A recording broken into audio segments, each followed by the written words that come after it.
Good morning. My eyes are watering so bad. Good morning. Good morning, good morning. Okay, so just to tell you, apparently there are troll groups on Facebook that share live videos. So their members of their troll groups come on and say stupid things like, is there a couch here? If you see any comments like that, don't respond. I'm not going to do anything until after... Where are my bunny eyes? That's a good question. Who took my glasses? After the video, I will delete them. Where are my glasses? This is why I never wear them. Everybody always says, wear your glasses. Someone's always stealing them. So just so you know, like I said, good morning and welcome to Coffee Talk.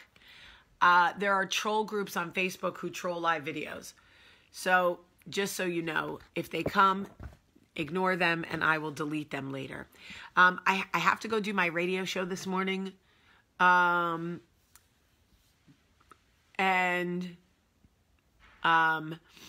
have to go do my radio show, so I want to tell you a story really quick. So listen to this story, okay? When I was in college, I met this girl who was dating this guy, okay?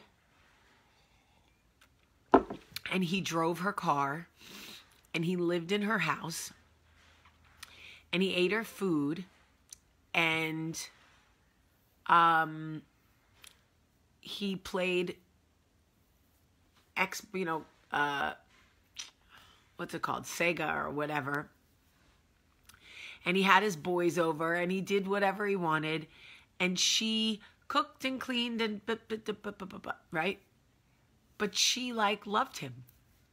And I would go to parties at their house and be like, this girl, I don't get it. She, she just lets this guy do whatever he wants. He drives her car. He lives in her house. He eats her food. Whatever. And I remember looking down on her situation and being like, how does she tolerate this?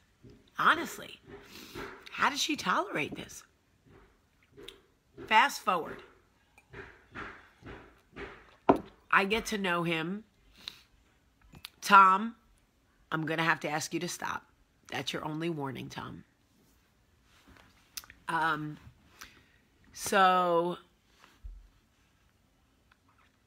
Anyway, I get to know him and he's great and fun and we have all these things in common. And long story short,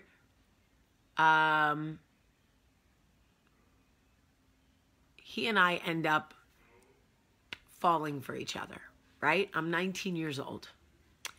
And this girl confronts me. She says, do the two of you have something going on? And I say yes. I'm not like her friend. I just know her. Doesn't matter anyway. I was 19 and had no code of ethics.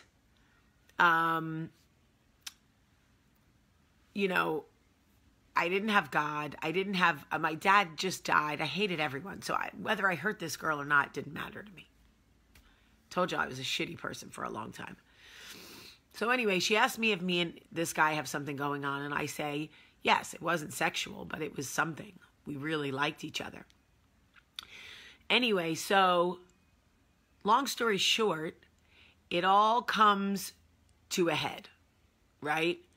In that she says to him, either you stop hanging out with her or get out of my house. So he and I go for a walk and he's like, I live with her. I can't hang out with you anymore.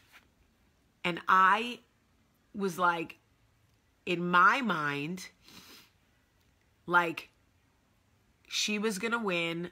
That would make me the loser. This is how you think when you're so detached from reality. I wanted to hang out with him. I didn't want anybody to be able to tell us that we couldn't hang out.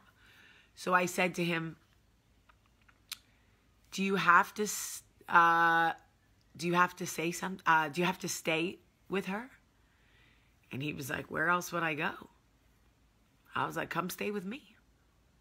He was like, all right. Now, listen to what I did. Listen to what I did. I took this man back to his house, watched him pack his stuff, watched him walk out on this girl, and he moved in with me. Now, listen, we ended up having a 4-year amazing relationship, but that's not the point.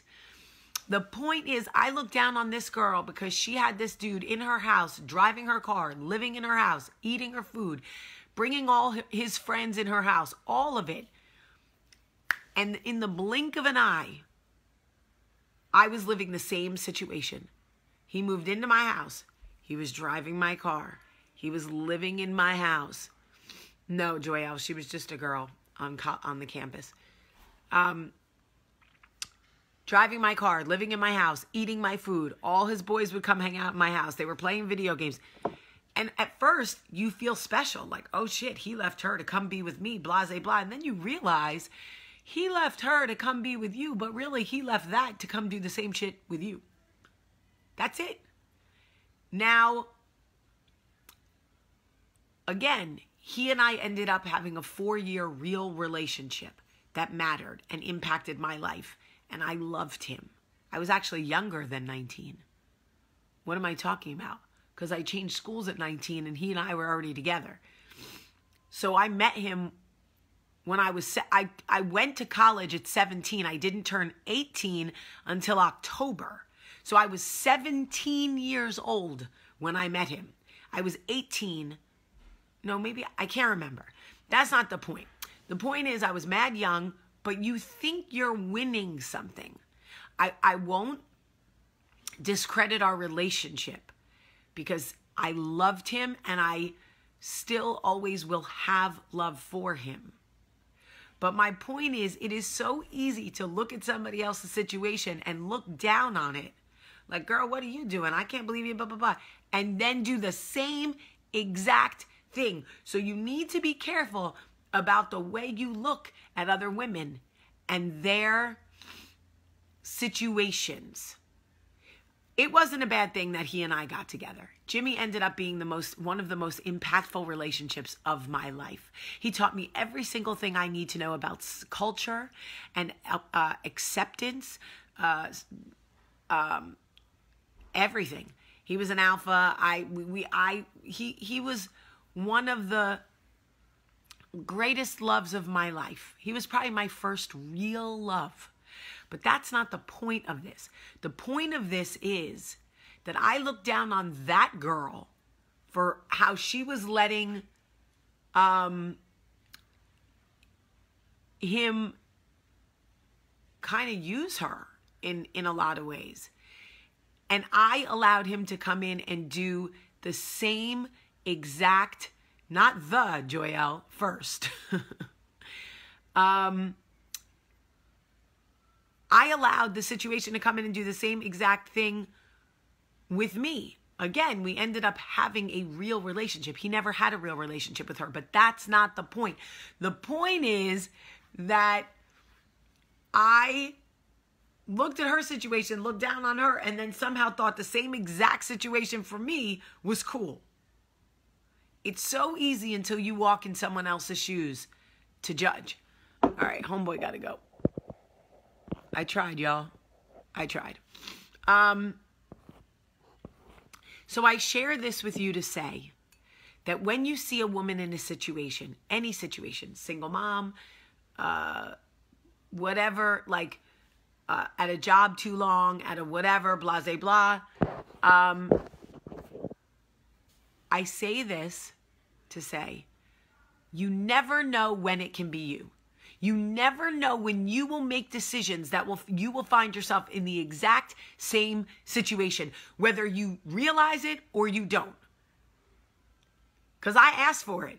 I wanted him to come live with me. And I got it. And the first couple of months, I was like, what am I doing? There's this man that I barely know living in my house, driving my car, eating my food. And then, like, we got to really know each other. We spent a lot of time together, and we ended up falling in love. But that's not the point, that we got lucky. That's not the point. The point is that I did exactly what I was judging her for. Exactly what I was judging her for. That's all I'm saying. It's been 17 years since Aaliyah died. I'm going to go celebrate this amazing singer on my radio show this morning. Then I'm going to spend the rest of the day on the soccer field. If you want to watch my radio show, you can go over to Instagram at Jaime P. Sullivan, Jaime P. Sullivan. And you can watch my show live at 8 o'clock Central, 9 Eastern. If you have, Joelle, I'm going to kill you. If you have Instagram, go over to Jaime P. Sullivan and watch my radio show. It's so fun. We have such a great time. I love you guys so, so much. Have a great, great day.